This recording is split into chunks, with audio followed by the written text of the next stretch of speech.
الذين اصطفى أما بعد فأعوذ بالله من الشيطان الرجيم بسم الله الرحمن الرحيم وعباد الرحمن الذين يمشون على الأرض هونا وإذا خاطبهم الجاهلون قالوا سلاما وقال النبي صلى الله عليه وسلم الکبریاء ردائی والعظمت ازاری صدق اللہ العظیم وصدق رسولہ النبی الکریم ونحن علی ذلک لمن الشاہدین والشاکرین والحمد للہ رب العالمین یا رب صلی وسلی دائما ابدا علی حبیبک خیر خلق کلہم هو الحبیب الذی ترجى شفاعته لکل حول من الاحوال مقتحمی۔ میرے قابل احترام بزرگان دین اور عزیز ساتھیوں، یہ ایک تربیتی نشست، تربیتی اعتکاف ہے۔ آہستہ آہستہ ہم اپنے موضوع کی طرف رواں دواں ہیں۔ اب ایک بہت بڑی روحانی بیماری جس کی وجہ سے انسان کے دنیا اور آخرت کے معاملات خراب ہو سکتے ہیں۔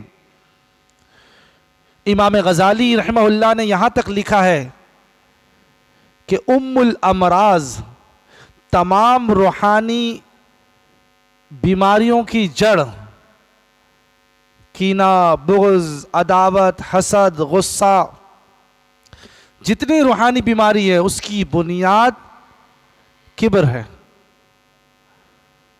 اور اس کائنات کے اندر سب سے پہلا گناہ جو ہوا وہ کبر کا ہوا، اپنے آپ کو اچھا سمجھنا، یہ سب سے پہلا گناہ۔ شیطان نے اپنے آپ کو بڑا سمجھا۔ اللہ نے فرمایا اسجد لآدم، آدم علیہ السلام کو سجدہ کر، تو اس نے ابا واستکبر، شیطان نے انکار بھی کیا اور تکبر بھی کی، وکان من الکافرین، اور کافروں میں سے ہو گیا۔ تو کبر اس کائنات کے اندر سب سے پہلا گناہ وہ کبر کا ہوا۔ متکبر آدمی ہر جگہ پھنستا ہے، اور تکبر کرنے والا اللہ کو پسند نہیں ہے۔ یہ کبریائی اللہ ہی کو سجتی ہے۔ اللہ نے اپنی بڑائی بیان کی اور اللہ ہی کے لیے مناسب ہے۔ اذان کے شروع میں 4 مرتبہ اور اذان کے آخر میں 2 مرتبہ، ہر اذان میں 6 مرتبہ اللہ نے یہ الفاظ دہروائے ہیں مؤذن سے کہ اللہ اکبر، اللہ اکبر، اللہ سب سے بڑے ہیں۔ اور اقامت کے اندر بھی آپ 6 لے لیں اور 5 نمازوں کو ضرب دے دیں تو یہ کل 60 ہو جاتے ہیں، 60 مرتبہ۔ سنت، فرائض، واجب، نوافل کو لے لیں، ہر تکبیر کے ساتھ ایک رکن سے دوسرے رکن پہ آدمی جاتا ہے۔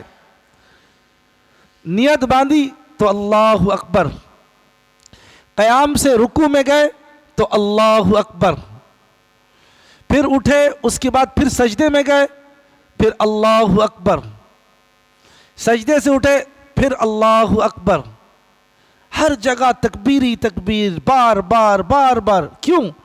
تاکہ یہ بات سمجھ میں آ جائے اس کائنات میں اگر کوئی ہے بڑی ذات تو ایک اللہ کی ہے، باقی سب چھوٹے ہیں۔ ان سب کو گنا جائے۔ پھر ہر فرض نماز کے بعد اگر 33 مرتبہ سبحان اللہ، 33 مرتبہ الحمدللہ اور 34 مرتبہ اللہ اکبر، اس کو بھی ہم شمار کر لیں تو جب علماء نے گنتی کی تو 466 مرتبہ آدمی صرف نماز، اذان، اقامت، نماز اور فرض نماز کے بعد اللہ اکبر کی تعداد بنتی ہے۔ بلکہ میری آپ کی پیدائش کے بعد سب سے پہلا جملہ جو کان میں پڑا ہے وہ اللہ اکبر اذان پڑھی گئی ہے۔ تو کہ اندر سے میں نکل جائے، یہ بہت خطرناک چیز ہے، روحانی کینسر ہے یہ۔ آدمی عید کے لیے عید کی نماز کے لیے جب آتا ہے تو اس پہ بھی تکبیرات پڑھتا ہے، اللہ اکبر لا الہ الا اللہ واللہ اکبر وللہ الحمد، اللہ کی کبریائی ہے۔ عید کی نماز پڑھ کے جا رہا ہے، اس پہ بھی اللہ کی بڑائی ہے۔ قربانی کر رہا ہے تو بسم اللہ اللہ اکبر، اس پہ اللہ کی بڑائی ہے۔ آگ جلتی ہوئی نظر آئی تو اللہ اکبر بول کے آگ کو بجھا رہا ہے۔ حج کے لیے گیا ہے تو وہاں بھی اللہ کی بڑائی۔ ہر جگہ اللہ نے انسان سے اپنی بڑائی بلوائی ہے، کیوں؟ تاکہ اس کو پتہ چل جائے اس کائنات میں ایک ہی ہستی ہے، وہ اللہ کی ذات ہے، اور اللہ ہی اس کے مستحق ہے، باقی کوئی اس کا مستحق نہیں۔ ایک حدیث میں تو آتا ہے الکبریاء ردائی والعظمت ازاری، تکبر، بڑائی اللہ کی ایک اونچی شان ہے، اور جو اللہ سے اس کو چھیننے کی کوشش کرے گا اللہ اس کو ذلیل کر دیں گے۔ اس لیے تکبر آدمی، اچھا کبر کیسے پتہ چلے گا متکبر ہے؟ ایک حدیث کے اندر آتا ہے کہ جس کے دل میں ذرہ برابر بھی کبر ہوگا، من کان فی قلبی مثقال ذرۃ من الکبر، یہ شخص جنت میں نہیں جا سکتا، ساری زندگی کے عمل کو بیکار کر دیا جائے گا۔ انسان کے اوپر اس تکبر کا حملہ کہاں ہوتا ہے؟ پہلا کبر انسان کے دل میں، وہ کسی کو پتہ نہیں چلتا کہ اس کے دل میں کبر ہے یا نہیں ہے۔ کوئی ایسے اہل اللہ، بعض اہل اللہ ہوتے ہیں وہ اللہ ان کو ظاہر کر دیتے ہیں، پتہ نہیں چلتا دل کے اندر۔ اور اس کا اندازہ یوں جب کوئی کہتے کہ بس میں ہوں، میں ہی کیا چیز ہوں، میری کیا حیثیت ہے، میں تو بہت چھوٹا سا ہوں، جواب میں اگر آپ اس کو کہہ دیں ہاں آپ تو بہت چھوٹے ہیں، پھر پتہ چل جائے گا۔ جو عاجز جو کہتا ہے نا نہیں یار میں کیا چھوڑ، میں تو بس ویسی ہوں، تو آپ کہتے ہیں ہاں آپ ویسی ہی ہیں، پھر پتہ چل جائے گا۔ اس کے چہرے کا رنگ جب بدلے گا نا، جو چہرے کا تھرمامیٹر جب بدلے گا، پارا چڑھے گا، تو آپ کو اندازہ ہو جائے گا یہ دل سے کہہ رہا تھا یا زبان سے کہہ رہا تھا۔ اس لیے ہمارے اکابرین نے بڑی محنت کی۔ اللہ نے سورہ مدثر میں کہا وَرَبَّكَ فَكَبِّرْ، اللہ کی بڑائی بیان کرو۔ تو پہلا کبر وہ دل کے اندر ہوتا ہے۔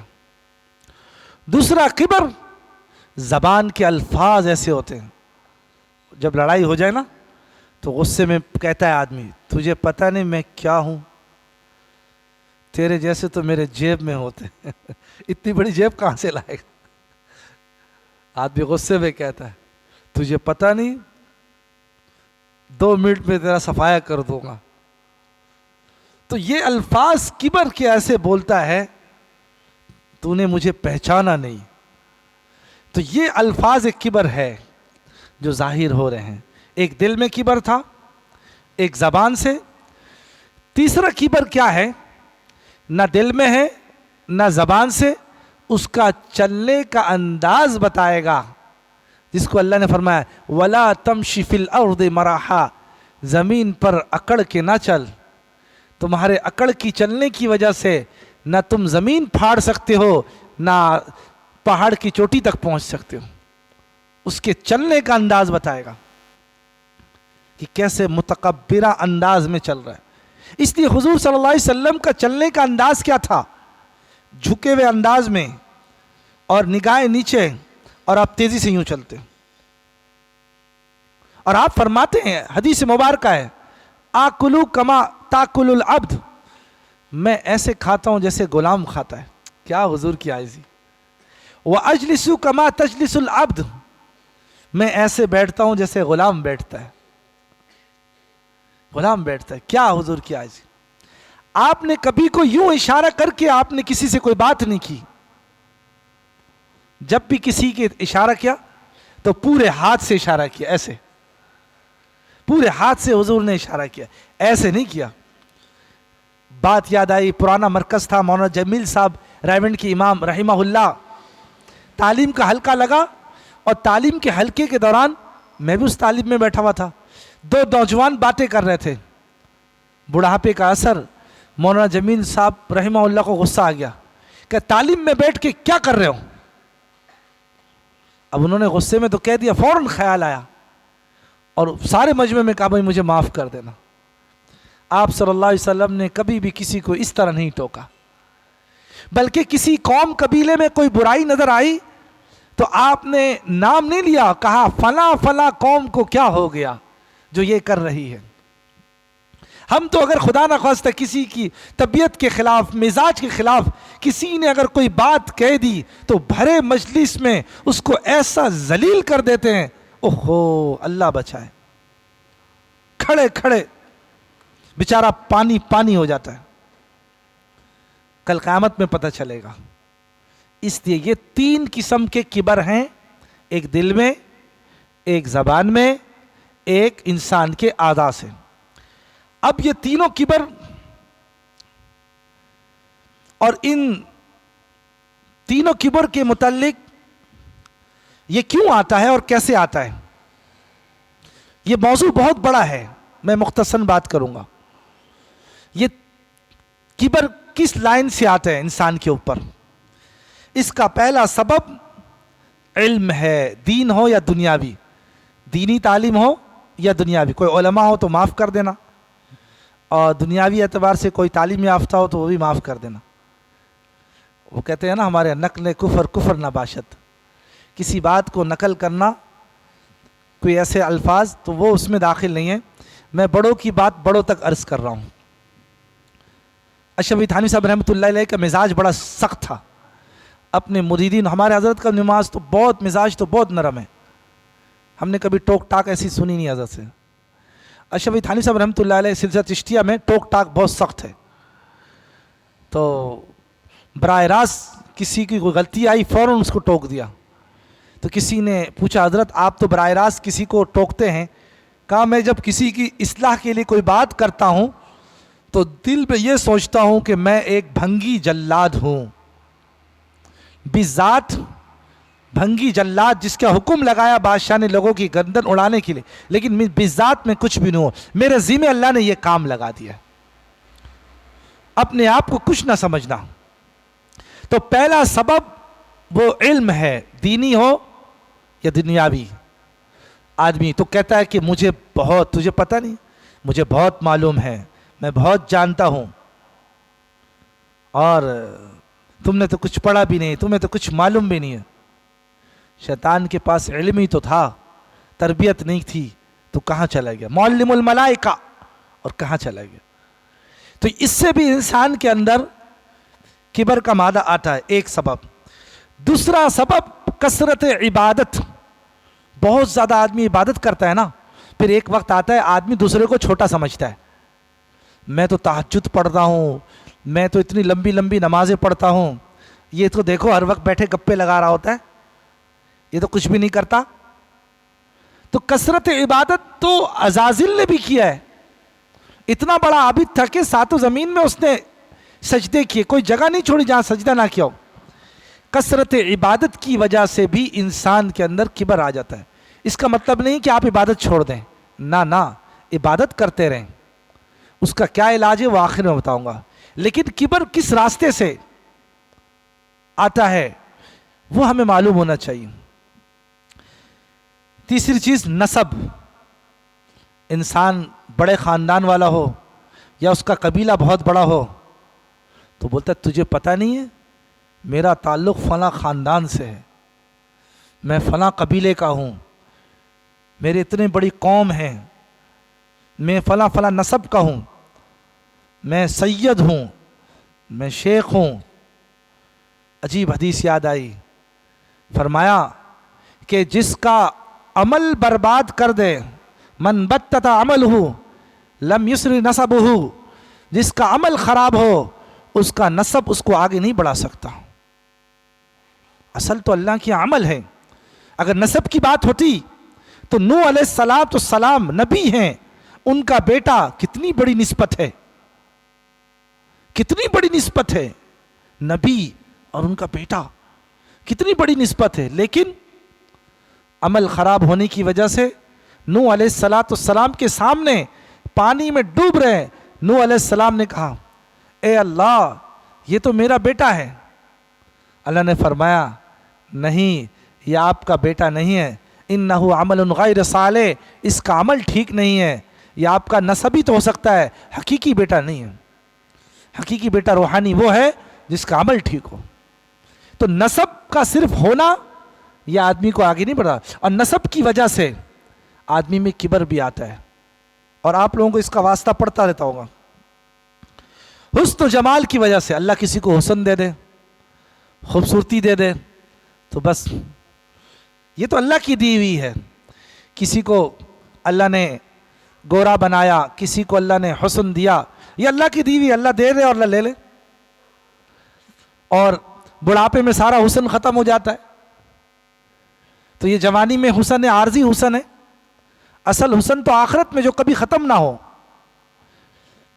اور یہاں کیا حسن ہے کہ ایک رات کی حسن ہے، صبح اٹھے منہ دھویا سارا حسن چلا گیا، بیوٹی پارلر میں جتنا خرچہ کیا تھا سب نالے میں چلا گیا، یہ کیا حسن ہے؟ اصل حسن تو آخرت میں ہے، دنیا کوئی حسن۔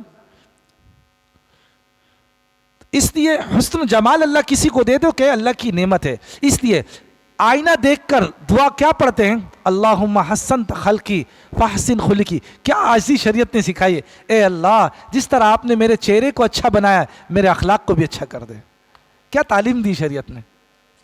اے اللہ جس طرح آپ نے میرے چہرے کو اچھا بنایا ہے میرے اخلاق کو بھی اچھا دے۔ شریعت نے بچایا ہر جگہ پر۔ اس لیے حسن کی وجہ سے بھی انسان میں کبر آ جاتا ہے۔ پانچواں سبب، اللہ نے کسی کو مال دے دیا ہے، مال کی وجہ سے بھی انسان پہ اکڑ آ جاتی ہے اگر دینداری نہ ہو۔ تو اگر کسی کے پاس مال ہے تو ہر بات پر وہ کہے گا پیسہ لے لو، میرے پاس پیسہ ہے، کوئی بات نہیں، کام ہو جائے گا، پیسہ پھینکو دیکھو کیا ہوتا ہے۔ ہائے ہائے، یہ الفاظ اللہ کو ناپسند ہے۔ آگے کبر والوں کا کیا انجام ہوتا ہے وہ آگے وہ بھی بتاؤں گا۔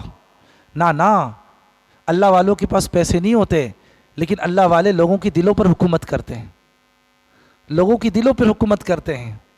اصل حکومت دلوں کی حکومت ہے۔ تو مال آ جائے تو مال کے راستے سے بھی کبر آتا ہے، اس سے بھی بچنے کی ضرورت ہے۔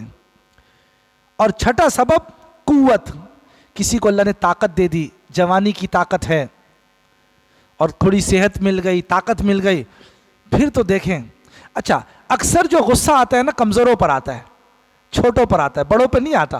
اس کو پتا ہے بڑوں سے ٹکر لی تو بس کام خراب ہو جائے گا، میرا وہ ڈینٹ پینٹ کر دے گا۔ تو اکثر چھوٹوں پہ غصہ آتا ہے، بڑوں پہ نہیں آتا۔ بڑوں میں پھر اندر ہی اندر کوڑتا رہتا ہے، پیچھے کرے گا باہر۔ کبھی میں نے کئی دفعہ مثال دی ہے کہ جو نئی نئی شادی ہوتی ہے، یہ دلہن جو ہے نا بہو ہیں، وہ ساس کو جو ہے نا سامنے کبھی نہیں بولتی، کیونکہ ابھی اس کا قدم جمع نہیں ہے، نئی شادی ہوئی ہے، ابھی کمزور ہے، نئی شادی ہوئی، بچے بھی نہیں ہوئے ابھی، یا بچے ہوئے تو بچے چھوٹے ہیں، گزارا کرنا ہے۔ تو شوہر کو منہ دیکھ کر یہ گزارا کرتی ہے، لیکن ساس کو جواب نہیں دیتی ہے، اور جو لڑکیاں جواب دیتی ہے گھر خراب ہو جاتا ہے، جو بولتی ہے گھر خراب ہو جاتا ہے چند دنوں میں۔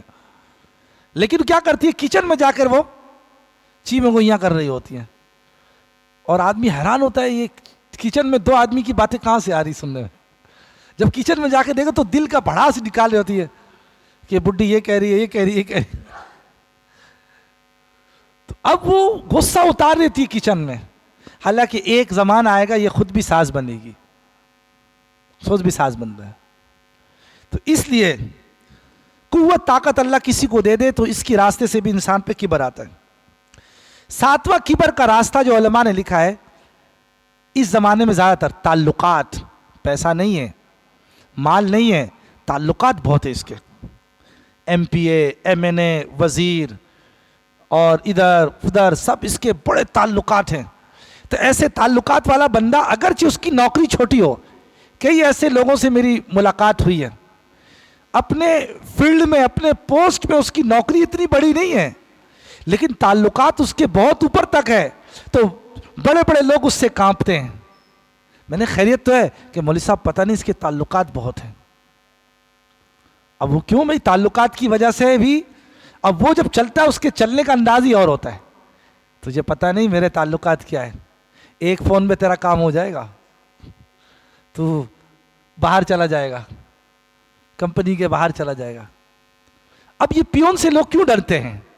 پیون سے اس لیے ڈرتے ہیں یا چائے ڈرائیور سے, کیونکہ یہ جتنے بڑے افسران ہیں نا, یہ لوگ ان کی بات منع نہیں کرتے, رد نہیں کرتے. تو افسران بھی ان پیونوں سے ڈرتے ہیں کہ یہ کہیں شکایت نہ ہماری لگا دے. تو اس لیے تعلقات اگر کس کے ہوں, تعلقات کے راستے سے بھی کبر آتا ہے. اب اگر یہ کبر آ گیا تو نقصان کیا ہے؟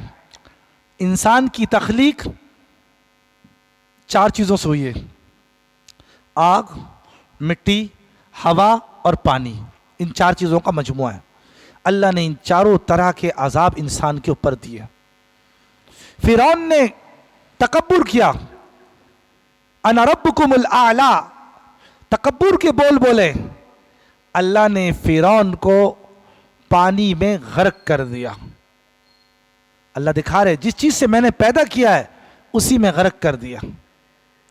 قارون کے اندر مال کا تکبر تھا, کبر آیا تو اللہ نے قارون کو زمین میں دھسا دیا.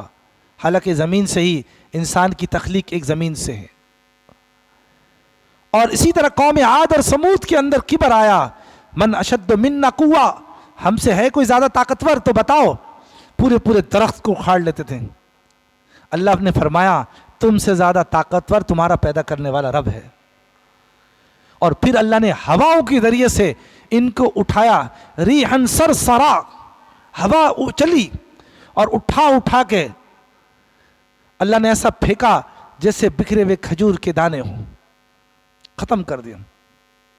بنی اسرائیل میں قوم نے کبر کیا, اللہ نے آسمان سے آگ کی بارش کی, تباہ کر دیا.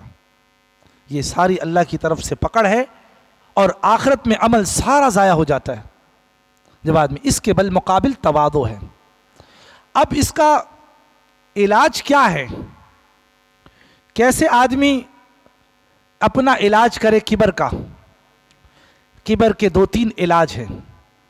ایک تو آدمی دعا کرے ہر وقت, اور حدیث میں دعا ملتی ہے, اللہم اجعلنی فی عینی صغیرہ وفی اعین الناس کبیرہ. اے اللہ, جس کا مفہومی ترجمہ ہے, اے اللہ مجھے آپ میرے آنکھوں کے میرے نزدیک, اے اللہ مجھے میرے آنکھوں میں چھوٹا بنا دیں, اوروں کی نگاہوں میں مجھے بڑا بنا دیں. اللہم اجعلنی فی عینی صغیرہ وفی اعین الناس کبیرہ. جو اپنے نگاہ میں چھوٹا سمجھے گا اپنے آپ کو, کبھی کبر نہیں آئے گا. دوسرا طریقہ یہ, بتکلف ایسے کام کرنا جس کام کے کرنے کو جی نہ چاہے. ہمارے اکابرین, کئی اکابرین, مولانا جمشید صاحب رحمۃ اللہ علیہ, حاجی عبدالوہاب صاحب رحمۃ اللہ علیہ, رات کے وقت چہرے میں کپڑا باندھ کر پرانے مرکز کے بیت الخلاء کو صاف کرتے تھے. کیوں؟ کہ دن بھر ممبر پہ بات کی ہے, کہیں کبر نہ آ جائے. بتکلف ایسے کام کرنا جس کام کو جی نہ چاہے. حضرت گنگوئی رحمۃ اللہ علیہ پڑھا رہے ہیں, اور پڑھائی کے دوران بارش ہو گئی. سارے طلبہ کو کہا بھائی جلدی جلدی صحن سے مسجد کے اندر چلو. سارے طلبہ مسجد کے اندر آ گئے, اور گنگوئی رحمۃ اللہ علیہ گئے, ان طلبہ کے جو چپل رکھے تھے اپنا رومال بچھایا, سارے طلبہ کے چپل کو جمع کیا, اپنے کاندھے میں رکھ کے اندر لے کر آئے تاکہ اپنے کبر کا علاج ہو جائے کہ میں اتنا بڑا استاد ہوں. کیسے لوگ تھے. قاری طیب صاحب رحمۃ اللہ علیہ دارالعلوم دیوبند کے محتمم بنے, اپنے شیخ کے پاس گئے. اللہ والوں کے ساتھ تعلق کا فائدہ یہ ہے کہ کبر مٹ جاتا ہے. کسی کی جوتی سیدھی کرنے سے اندر کی میں ختم ہوتی ہے. اور ہمیشہ ہم نے اپنے حضرت کو دیکھا, ہر وقت آدمی اپنے آپ کو بڑوں کے تابع رہے گا, کسی کے تابع رہے گا تو صحیح چلے گا. جس دن اس نے سوچا میں خود کچھ بن جاؤں تو گیا کام سے. ہم نے حضرت کو ایک بڑی عمر تک دیکھا کہ ان کے شیخ کا انتقال ہوا, وہ دوسرے سے بیعت ہو گئے, ان کا انتقال ہوا, پھر ان سے بیعت ہو گئے. خود دیکھا. اور اتنے نفیس طبیعت کے ہیں حضرت ہمارے مولانا شمس الرحمان عباسی صاحب, بہت نفیس طبیعت ہے. لیکن میں نے خود دیکھا ایک مرتبہ حضرت کو کہ وضو خانے کا پانی نالا جام ہو گیا, کسی چیز کی وجہ سے مختلف ساتھی چیزیں ڈال دیتے ہیں. تو حضرت نے پہلے دائیں دیکھا, کوئی دیکھ تو نہیں رہا ہے, حالانکہ نفیس طبیعت ہے, بالکل صاف ستھرا رہتے ہیں, لیکن اپنے نفس کے خلاف کام کرنے کے لیے حضرت نے اپنی آستین خود اٹھائی. میرے چشمدید گواہ ہوں, میں دیکھ رہا تھا دور سے. حضرت نے ایسے آستین اٹھائی اور اپنے ہاتھ سے وہ بلغم والی جگہ اور مختلف گندگی والی جگہ کو حضرت نے اپنے ہاتھ سے ساری چیزیں نکال کر باہر نکالی, پانی نکل گیا, پھر اپنا ہاتھ دھویا اور وضو کیا. کیوں کیا؟ بتکلف. ایسا کام اس لیے کیا تاکہ اپنے اندر میں نہ آئے. یہ ہمارے بڑے کرتے ہیں, ہمارے بڑے کہتے ہیں. ویسے بات کرنے کی نہیں ہے, اور ہمارے ساتھی اس وقت اکثر نہیں موجود نہیں ہے. رمضان کی رات تھی اور رمضان کی چاند نکلا اور میں مسجد میں آیا. میں اپنے ساتھیوں کے لیے بہت دعا کرتا ہوں, پاتی نہیں ہے اس لیے, میں اللہ نے مجھے بڑے مخلص ساتھی دیے ہیں اس مسجد میں. تنہائی میں ان کے لیے میں بہت دعا کرتا ہوں, نام نہیں لے کے, بڑے مخلص تھے. اور میرے ساتھ ایسے ساتھی کام کرنے والے جو اپنے خاندان اور گھر کے خان قسم کے ہیں, بڑے ہیں, چھوٹے کوئی بھی نہیں ہے. اللہ نے ان کو ہر قسم سے نوازا. اور چاند نکلی, میں رات 2 بجے جب مسجد آیا, اللہ کی قسم میں آپ کے سامنے گواہ سے کہہ رہا ہوں, میں نے اپنے تمام ساتھیوں کو وضو خانہ, بیت الخلاء اور مسجد کی صفائی کرتے ہوئے دیکھا. میرے دل سے دعا نکلی, اللہ ان کی نسلوں کو قبول کرے. کوئی باہر کا آدمی نہیں تھا. ہمارے ساتھی جن کے ماتحت میں کئی لوگ ہیں اور نوکری کام, وہ خود مسجد کی صفائی میں, کوئی وضو خانہ صاف کر رہا ہے, کوئی بیت الخلاء صاف کر رہا ہے, کوئی مسجد کو صاف کر رہا ہے, کوئی دھلائی کر رہا ہے. میرے دل سے دعا نکلی, اے اللہ اس کو بھی قبول کر, اس کے خاندان کو بھی قبول فرما. میں شکر ادا کرتا ہوں, اللہ نے مجھے ایسے مخلص ساتھی دیے. اللہ ان کی زندگی میں برکت دے. اللہ قبول کرتا ہے. کیوں یہ کر رہے ہیں؟ میں نہیں آتی اپنے اندر, اس سے انسان کی میں ختم ہوتی ہے. ورنہ ہر وقت آدمی حکم کرتا رہے نا تو میں ختم نہیں ہوتی ہے. کسی کی جوتیوں سیدھا کرنے سے, کسی کی صحبت میں بیٹھنے سے انسان کی میں ختم ہوتی ہے. بہت مشکل ہے میں ختم کرنا. صحابہ کی کیا صفت تھی؟ من انا و ما انا, میں کون اور میری حیثیت کیا. یہ صحابہ کی صفت تھی. تو اس لیے درخواست ہے, تیسری صورت یہ, کسی نہ کسی سے تعلق ضرور جوڑے, کسی کی صحبت میں جائے آدمی. تو قاری طیب صاحب رحمۃ اللہ علیہ جب محتمیم بنے تو ان کے دل میں یہ بات آئی کہ میں ادارے کا محتمیم بن گیا ہوں, اتنا بڑا آدمی بن گیا ہوں, محتمیم بن گیا ہوں. دل میں آئی, اپنے شیخ کے پاس گئے کہ حضرت میرے دل میں بات آ رہی کہ میں محتمیم بن گیا ہوں, اتنا بڑا آدمی بن گیا ہوں, شیطان مجھے تنگ کر رہا ہے. حضرت نے فرمایا تم اپنے ہی مدرسے کے طلبہ کی جوتی سیدھی کرنا. آسان نہیں, ایک آدمی امام مسجد ہو, محتمیم ہو, اور خود اپنے ہی طلبہ کی جوتیاں سیدھی کر رہا ہو. کا یہ علاج, اللہ نے یہ علاج کر دیا کبر کا. پھر اللہ نے ایک زمانے تک دارالعلوم دیوبند کے محتمیم رہے اور اللہ نے ان سے کام لیا. تو جو اپنے آپ کو, پھر ہمارے بڑے اکابرین میں سے ایک اللہ والے گزرے ہیں, آخری بات کر کے عرض ختم کرتا ہوں. ان سے کسی نے ایک بات پوچھی کہ حضرت ہم نے دیکھا بعض لوگوں کو کہ زندگی میں بڑی شہرت ہوتی ہے, لیکن موت کے بعد ایسے غائب ہوتے کوئی ان کو یاد بھی نہیں کرتا. اور بعض ایسے لوگ ہیں زندگی میں کوئی بھی نہیں جانتا, اتنا لوگ جانتے نہیں, اور موت کے بعد ایسی شہرت ہوتی ہے کہ ساری دنیا ان کو جانتی ہے. کیا وجہ ہے؟ تو عجیب جواب دیا اللہ والوں نے. کیا دنیا میں جو زندگی کے اندر یہ خود چاہتا ہے کہ میری شہرت ہو, تو موت کے بعد اس کی شہرت ختم ہو جاتی ہے. اور جو زندگی میں اپنے آپ کو چھپاتا ہے, چھپا کے, ہم نے اپنے حضرت کو دیکھا, چھپا کر خاموش, جو زندگی میں اپنے آپ کو چھپاتا ہے, موت کے بعد اللہ اس کے نام کو روشن کرتے, ساری دنیا یاد کرتے. بھائی واصف صاحب رحمۃ اللہ علیہ کا انتقال ہوا ہے 2011 کے آخر میں, دسمبر کا مہینہ 2011. کتنے سال ہو گئے؟ 12-13 سال ہو گئے. آج تک ممبر اور محراب سے بھائی واصف صاحب رحمۃ اللہ علیہ کا لوگ تذکرہ کر رہے ہیں. 10 سال گزرنے کے بعد بھی یہ وہ لوگ تھے جو اپنے آپ کو چھپاتے تھے. آج اللہ نے ان کو پھر کیا مقام دیا، لوگ ان کا تذکرہ کر لیں. اسی لیے